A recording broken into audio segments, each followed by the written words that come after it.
So, good morning, students. Myself, Professor P.B. Ingde, and today we have to conduct the lecture number 62, okay, of unit number 6 for a subject of heat transfers.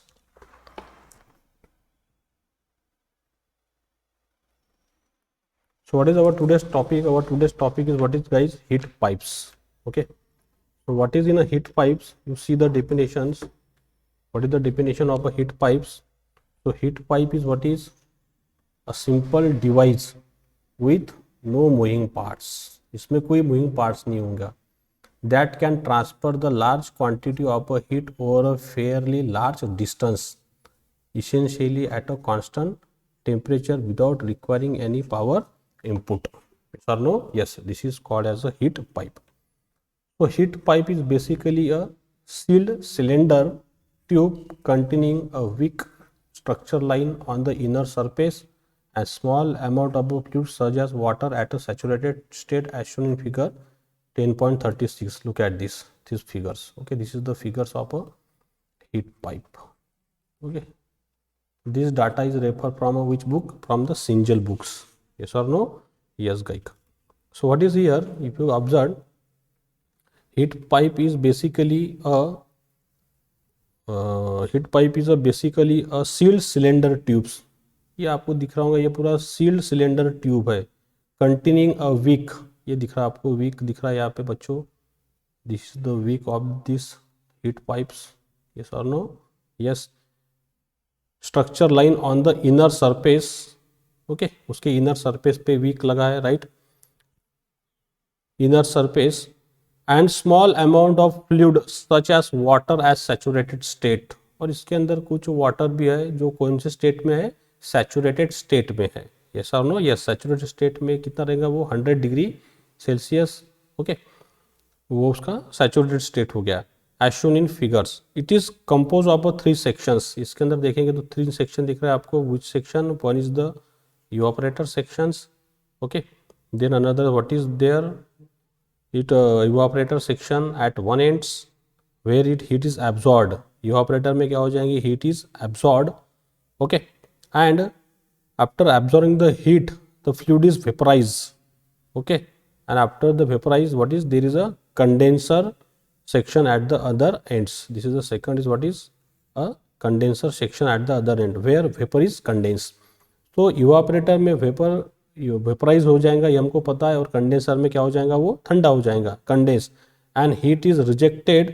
Okay, and the adiabatic sections जो दिख रहा condenser में से heat क्या हो जाएगी? Reject. ये दिख रहा है आपको, हीट इज रिजेक्शंस. ये हीट यहाँ पे एब्जॉर्ब होगी बच्चों, यहाँ पे क्यू ए ऑब्जॉर्ब हो गया, यहाँ पे कंडेंसर में हीट रिजेक्ट होगी.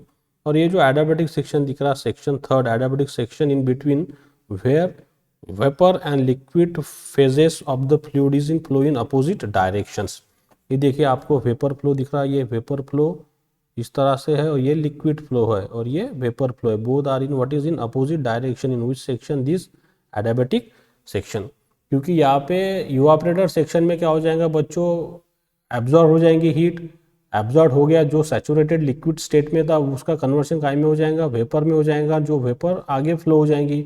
जैसे ये वेपर कंडेंसर सेक्शन में जाएंगी तो यहाँ पे क्या हो जाएंगी? ठंडी. कंडेंसर सेक्शन में अगर ये कूल होगी तो इसका कन्वर्शन काय में हो जाएगा? लिक्विड में हो जाएगा. तो ये लिक्विड ये विक के थ्रू क्या हो जाएगा? अपोजिट फ्लो होने लग जाएगा. तो there is a opposite flow in between the vapour and liquid in a heat pipes. तो ये लिक्विड फ्लो, इसके अंदर एक कॉपर ट्यूब लगी है और ये इसका एक सेक्शन बनाया मैंने. This is the wick. Okay, liquid passage flow. This is the vapour और this is the tube of the flow, cross section of a heat pipes. okay, so where the vapor and liquid phase fluid in opposite direction through the core and the wick. yes or no? yes. अब इसमें देखिए guys, what happen here? to complete the cycle with no significant heat transfer between the fluid and surrounding mediums. यहाँ से कोई heat surrounding medium में अगर आप देखें, no significant heat transfer between the fluid and surrounding mediums. okay, the type of the fluid and operating pressures inside the heat pipe is depend upon the operating temperature of heat pipe. For example, if you consider some example, what is The critical and triple point temperature of water is what is? It is 0.01 degree Celsius. Okay, temperature, and what is 374.1 degree Celsius. This is the what is, we know that this is the one is the critical temperatures, another is what is triple point temperatures. So we know that. Then after that, therefore the water can undergo liquid to vapor और vapour to liquid phase change process in this temperature range only. ये उसका temperature range होगा. ये हो जाएगा उसका triple point temperature 0.01 degree Celsius. Triple point हमको पता है जहाँ पे सॉलिड है, लिक्विड है और गैस भी एग्जिट रहता है. और ये वाटर का है क्रिटिकल टेम्परेचर प्रेशर्स. ये हमने 4th सेम में पढ़े थे इसको, प्रॉपर्टीज ऑफ प्योर सब्सटेंस में गाइस. यस और no? Yes. So respectively, therefore water can undergo liquid to vapor or vapor to liquid phase change process in this temperature range only, and thus it will not be suitable fluid for application involving a temperature beyond this range. अगर इसके बाहर के अगर हमारे पास में कोई temperature की रेंज है तो यहाँ पे हम H2O यूज़ करेंगे क्या? नहीं यूज़ करेंगे. यस और no? Yes. So therefore water will undergo phase change process at a specific temperature only if its pressure equal to the saturation pressure at that temperatures. Okay, for example, if you consider some example, if heat pipe with water as a working fluid designed to remove the heat at 70 degrees Celsius, if you consider the pressure inside the heat pipe must be maintained. How much pressure we required? We required the pressure 3.2 kilo pascal. इतना pressure इसके अंदर हमको जरूरी है. जब temperature उसके अंदर कितना है बच्चों? 70 डिग्री सेल्सियस. ये तो काय के लिए? ये तो एटमॉस्फेयर प्रेशर के लिए वैल्यू है 0.1325. वी नो दैट 1.01325 बार. ये एटमॉस्फेयर के लिए है. लेकिन ये जब 70 डिग्री है तो प्रेशर हमको इतना लगेगा, which is a boiling pressure of waters. Okay, at this temperature. Note that this value it is well below the atmospheric pressure of 101 kilo Pascal also, and thus heat pipe will be operate in a vacuum environment in this case. If the pressure inside is maintained at a local atmospheric pressure instead, the heat transfer will result in increase the temperature of water instead of evaporations. Okay, so these are the some concept will be there guys. And if you observe some this fluid, helium or hydrogen or neon or nitrogen or methane or ammonia or water or mercury or cesium, sodium, lithium. So what is the temperature range? These are the temperature range of the some fluid which are used in what is in heat pipes. तो देखिए अभी इसका operation हम समझते हैं बच्चों. एकदम simple है हीट पाइप, कोई भी कुछ डिफिकल्ट नहीं है, एकदम सिंपल है कंस्ट्रक्शन और वर्किंग इसका. तो देखिए क्या है ऑपरेशन में. अगर इसके अंदर अगर देखेंगे हम क्या है, look at see here. At a specified pressure, the liquid will be vaporized or vapor will be condensed at a certain temperatures called the saturation temperature. ये हमको पता है. Thus, fixing pressure in the heat pipe fix the temperature at which phase change will be occurs. Okay. अब initially देखिए इसके अंदर ये जो वीक दिख रहा है आपको, the wick section, initially the wick of the heat pipe is saturated with the liquids. इसके अंदर लिक्विड है. And core section is filled with the vapours. ये जो कोर दिख रही है इसके अंदर हमारे पास में क्या है? वेपर है. यस और no? Yes. When the evaporator end of the heat pipe, ये जो पोर्शन है इवापोरेटर का, evaporator end of the heat pipe is brought in contact with the hot surface. अब यहाँ पे कुछ भी हमारे पास में हॉट सरफेस है, कुछ भी, तो ये इवापोरेटर उसके कॉन्टैक्ट में आ जाएगा. Brought in contact with the hot surface और place into a hot environment, या फिर हॉट इन्वायरमेंट में उसको रखो. Okay. Heat will be transfer into the heat pipe because evaporator is absorb the heat. Being a saturated state, the liquid in the evaporator end of the heat will be vaporized. अब saturation रहने के बाद में हमको पता है ये saturation curve, ये हमने पढ़े थे 4th सेम में PV डायग्राम. ये saturated liquid है हमारे पास में, ये critical.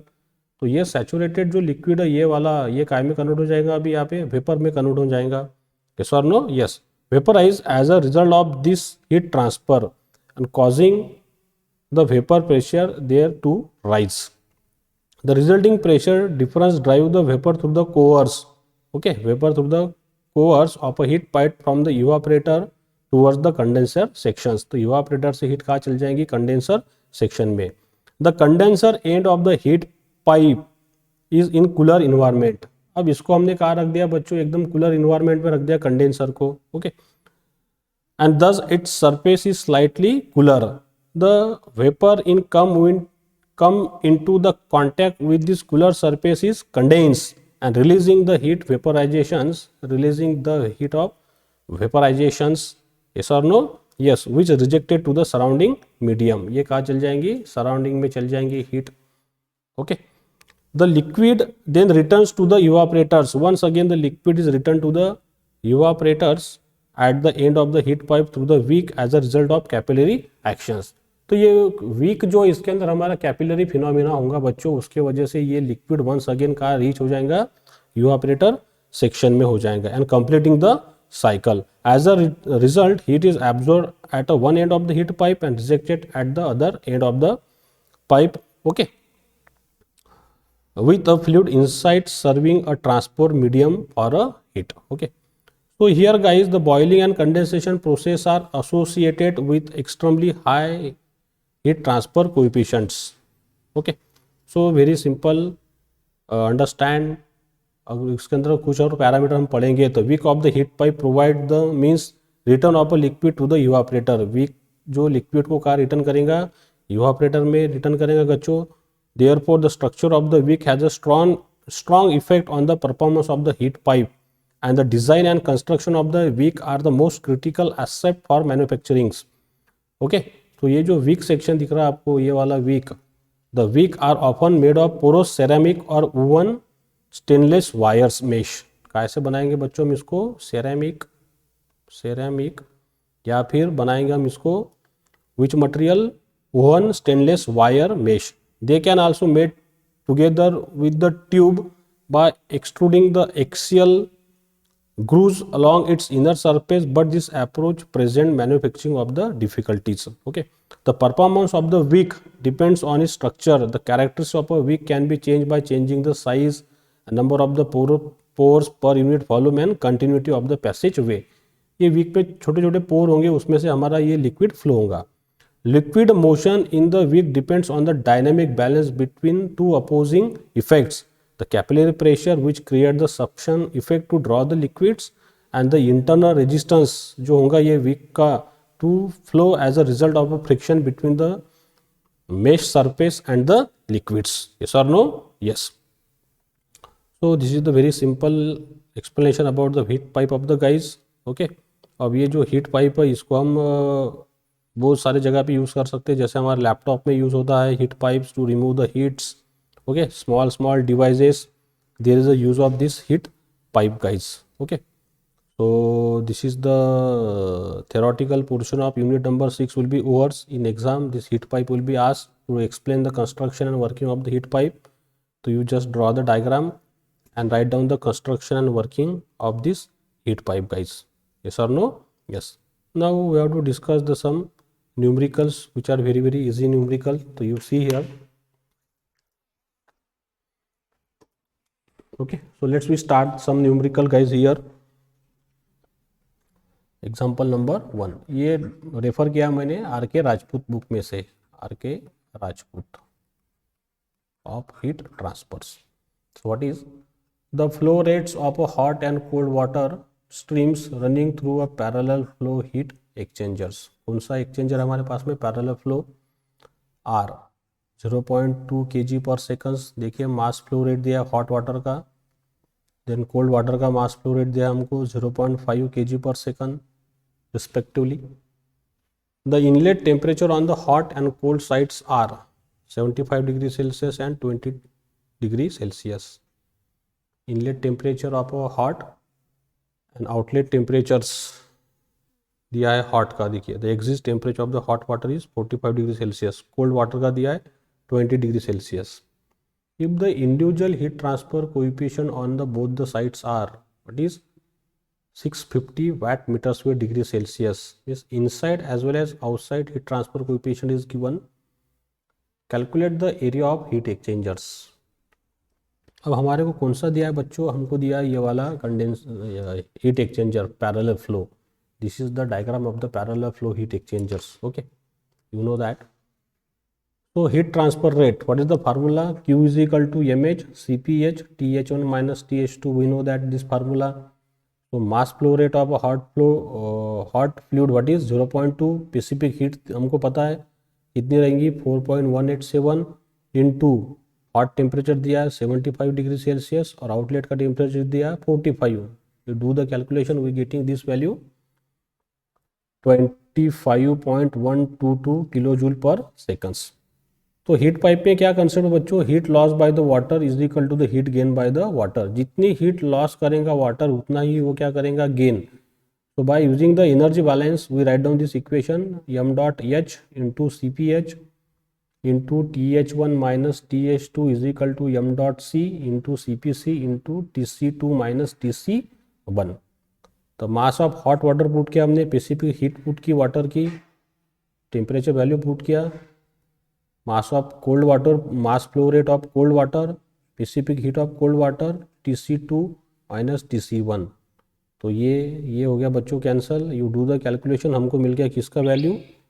Tc2 का value. What is the value of the Tc2? The Tc2 is 32 degree Celsius. Okay, outlet cold temperatures, ये देखिए यहाँ पे we calculate this value Tc2. How much Tc2? It is 32 degree Celsius. ये graph पे भी देखेंगे हम. ये Th1 हमारे पास में 75 डिग्री सेल्सियस था, कोल्ड होके हो गया 45 degree Celsius. Ts1 20 degree Celsius था, हीट ट्रांसफर होगी तो ये हो गया 32 डिग्री सेल्सियस. और पैरेलल फ्लो, इसलिए दोनों का फ्लो कैसा है? सेम. तो ये फार्मूला हमको पता है. क्या फार्मूला है? लॉगरिथमिक मीन टेम्परेचर डिफरेंस का theta m is equal to θ1 minus θ2 upon log in θ1 upon θ2. So we know the θ1, this is the θ1, this is the θ2. θ1 का क्या रहता है डिफरेंस बच्चों? Th1 minus Tc1. और θ2 क्या रहता है डिफरेंस? Th2 minus Tc2. तो you just write down this फार्मूलेज. Okay, put the values. Th1 is 75, Tc1 is how much? 20, Th2 is 45 and Tc2 is what is 32. So after putting all the values, you calculate the theta m, how much? 29.12 degree Celsius. Okay. Then we calculate the another parameter, overall heat transfer coefficient U. तो इसका formula हमको पता है 1 upon U is equal to 1 upon HI plus 1 upon HO. So just you put the value of the HI is 650 और HO भी उतना दिया है 650. तो what is 135. तो you getting 325 watt metre square degree Celsius. तो कितनी हीट ट्रांसफर होंगी पूरे हीट एक्सचेंजर से? क्या फार्मूला रहता है? Q is equal to U A theta m. तो A is equal to Q upon U theta m. Put the value of the Q. Okay, 25122 upon U 32529. अब ये जो Q हमारे पास में था गाइस, ये देखिए, ये Q हमको काय में दिया था? ये हमने निकाला था किलो जूल में, तो इसका कन्वर्शन किया हमने जूल में. ओके, ये जूल में, इसलिए यहाँ पे 1000 आया. तो ये मिल गया हमको 2.66 metre squares. Okay,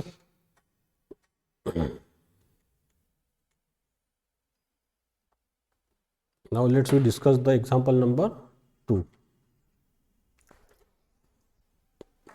following data related to a parallel flow heat exchangers in which air is heated by a hot exhaust gas. So look at the values. Heat transfer per hours, Q is given 155,450 kilojoule per hours. Okay, these parameters. Inside the heat transfer coefficient, what is 120 watt meter square degree Celsius? This value inside heat transfer coefficient HI. Then outside heat transfer coefficient is given HO. This is the HO, 195 watt meter square degree Celsius. The inlet and outlet temperature of the hot fluids, okay, Th1 450 degree Celsius and Th2 how much? 250 degree Celsius. Then inlet and outlet temperature of the cold fluid is given. What is? Tc1 60 degree Celsius and Tc2 120 degree Celsius. Inside and outside diameter of the tube, what is? Inside is given 50 mm, convert into meter 0.05 meter. Outside is 60 mm, convert into meter 0.06 meter, guys. Okay. Calculate the length of the tube required for a necessary heat transfer to occur, neglect the tube resistance. तो एक tube हमको दी है बच्चों, ये tube हमने निकाली यहाँ पे, इसके लिए हमको ये कैलकुलेशन करना है, राइट। तो लॉगरिथमिक टेम्परेचर क्या है, पैरेलल फ्लो है, ये हॉट फ्लूइड जाएगा, ये cold fluid, both are in parallel. तो थीटा एम क्या रहता है, theta 1 minus theta 2 upon log in theta 1 upon theta 2। Theta 1 यानी TH1 minus TC1 minus theta 2 यानी TH2 minus TC2 log in TH1 minus TC1 upon TH2 minus TC2. You just put all the values here. After putting, you getting the value of the theta m. How much it is? 23.66 degree Celsius. Second calculation is overall heat transfer coefficient U. So what is the U? 1 by U RO upon RI into 1 upon HI plus 1 upon HO. So you just put the values. RO is how much? 0.03. RI is what is 0.025 into 1 upon 120 plus 1 upon 195. So you getting the value of this 1 by U 0.01513. So U is equal to what is 66.09 watt meter square degree Celsius. तो ये कितनी heat transfer होंगी, Q is equal to what is U ये theta m. So U area is of cylinder, what is area of the cylinder, pi d0 L into theta m. So L is equal to Q upon U pi d0 theta m. So we know the value of the Q. You convert into the kilojoule per hour, तो इसका हमने convert किया बच्चों इसको joule पर second से 1000, ये आ गया 3600 सेकंड। U का वैल्यू हमने निकाला पाई, डायमीटर हमको पता है 0.06, थीटा एम हमने निकाला है 236.66। तो what is the L, L is 40.65 metres. तो ये हो जाएंगे उसकी length of the this heat exchangers. Okay, so you see the example number 3 guys. Look at the example number 3. In a certain double pipe heat exchangers, hot water flow at the rate of how much, 5000 kg per hours. This is the mass of water, 5000 kg per hours. Second में convert करने के लिए हमने इसको divide कर दिया 3600 से, तो क्या मिला 13.89 kg per seconds, and gets cool from 95 degree Celsius to 65 degree Celsius. मतलब उसका इनलेट टेम्परेचर दिया है 95 डिग्री सेल्सियस और आउटलेट टेम्परेचर बन गया 65 degree Celsius for a hot water. At the same time 50,000 kg per hour of a cooling waters, okay, mass flow rate at a temperature of how much, 30 degree Celsius in inlet temperature entering in a heat exchangers. तो इसका conversion किया हमने kg पर second में, तो divide किया 3600 से, तो ये मिल गया हमारे को 13.89 kg पर seconds. The flow conditions are such that the overall heat transfer coefficient remains constant. What is the value of the U is guys? This U is should be remains constant. This will be given this much 2270 watt meter square Kelvin. So what is asking, determine the heat transfer area required, effectiveness, and assuming two streams are in parallel flow. Assume both the streams Cp is equal to 4.2 kilojoule per kg Kelvins. So these are the given data. Cph for hot fluid and cold fluid is same constant. This is in kilojoule per kg. We convert in joule. So what is 4200 joule per kg Kelvins. So by the energy balance equation, what is here? Heat lost by the water is equal to the heat gained by the water. Heat lost by the water, what is the formula? This. Heat gained by the water, what is this formula? So m dot h into Cph in multiplication Th1 minus Th2 is equal to m dot Cpc into Tc2 minus Tc1. So you just put all the values here guys. After putting the values, we getting the value of Tc2, what is 60 degree Celsius. This is the diagram of the parallel flow, Th1, Th2, Tc1, Tc2. Tc2 कितना आया बच्चों, 60 आ गया हमारे पास, बराबर है। तो LMDT का क्या फार्मूला है, theta m is equal to theta 1 minus theta 2 upon log in theta 1 upon theta 2। Theta 1 यानी क्या होता है, TH1 minus TC1, sorry TC1 और θ2 होता है हमारे पास में TH2 माइनस TC2. तो you convert this formula, put all the values here and we getting the value of the theta m. What is theta m is equal to 23.4 degree Celsius. Very easy calculations. Then our final equation, what is q is equal to ua theta m. So we know the q and this theta m. q का formula हमने लिखा बच्चों. q क्या रहता है हमारे पास में m c dt. कोई भी एक लीजिए. तो हमने ये लिया 13.81 इंटू 4200 इंटू 95 माइनस 65. हमने हॉट फ्लूइड का लिया. u हमको पता है 2270. एरिया हमको निकालना है. थीटा हमने निकाला 23.4. तो एरिया कितना आ गया हीट एक्सचेंजर का 32.95 मीटर स्क्वेयर्स. फिर हमको पूछा था इफेक्टिवनेस. तो इफेक्टिवनेस का क्या फार्मूला रहता है Q actual upon Q max. तो फिर क्यू एक्चुअल का क्या फार्मूला है हमारे पास में, कौन सा भी लीजिए. मास मतलब मास flow rate of hot water into specific heat of hot water TH1 minus TH2 and Q max m dot c CPC TH1 minus TC1. So Q actual we write down here m dot h CPH TH1 minus TH2 Q max m dot h CPH TH1 minus TC1. So this parameter get cancel. तो TH1 की value है 95, TH2 है 65, TH1 है 95 और TC1 है 30.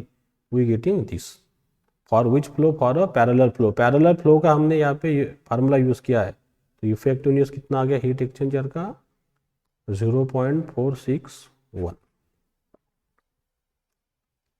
Okay, now let's we discuss the problem number 4 guys. Example number 4 एकदम easy problem है. Counter flow. So in counter flow double pipe heat exchanger, the water is heated from 25 degree Celsius to 65 degree Celsius. Water का inlet temperature दिया है 25 degree Celsius और outlet temperature दिया है 65 degree Celsius.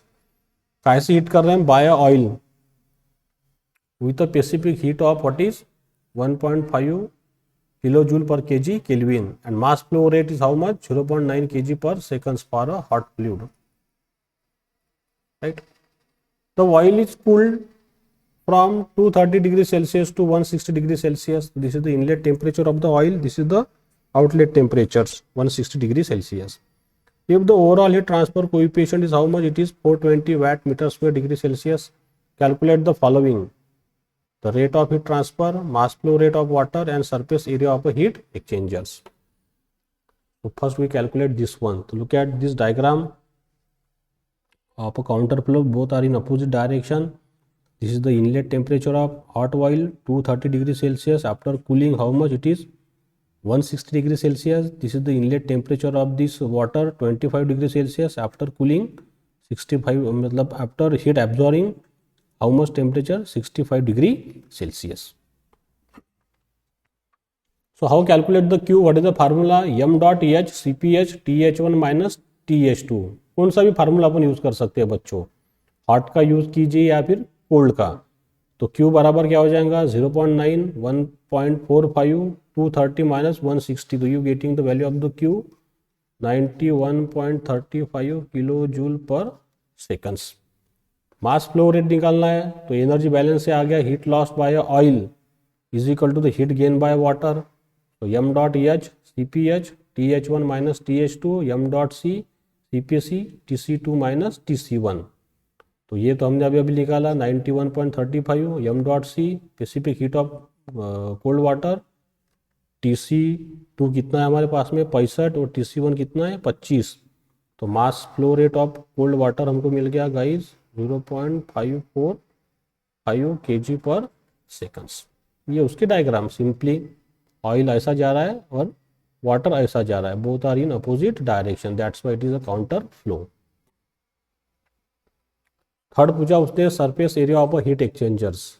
तो logarithmic mean temperature difference क्या formula रहता है theta m is equal to θ1 minus θ2 upon log in θ1 upon θ2. θ1 क्या रहता है इसके अंदर TH1 माइनस TC2. ये इसके अंदर है बच्चों गाय में. काउंटर में जरा अलग है. यहाँ ये ध्यान में रखना. और θ2 रहता है TH2 TC1. ये ध्यान में रखना. कहाँ से, ये डायग्राम से देखिए थीटा 2 ये दोनों का डिफरेंस और थीटा 1 ये दोनों का डिफरेंस। तो just you put the all values here. What is you getting theta m? You getting the theta m 149.5 degree Celsius. तो हमारा मेन इक्वेशन जो है q is equal to U A theta m, तो ये बराबर क्या हो गया q upon U theta m। q की वैल्यू हमको पता है 91.35 इंटू 10⁻³ इन जूल, u हमने लिखा 420, थीटा m हमने लिखा 149.5। तो what is the area of a heat exchanger? 1.45 metre square guys. Okay, so this is the end of the units. I stop here. Our unit number 6 will be completed now. So if you like my videos, so please share my videos with your friends or another college friends, and subscribe my YouTube channel to press the bell icon buttons. So stay at home, stay safe. Thank you very much.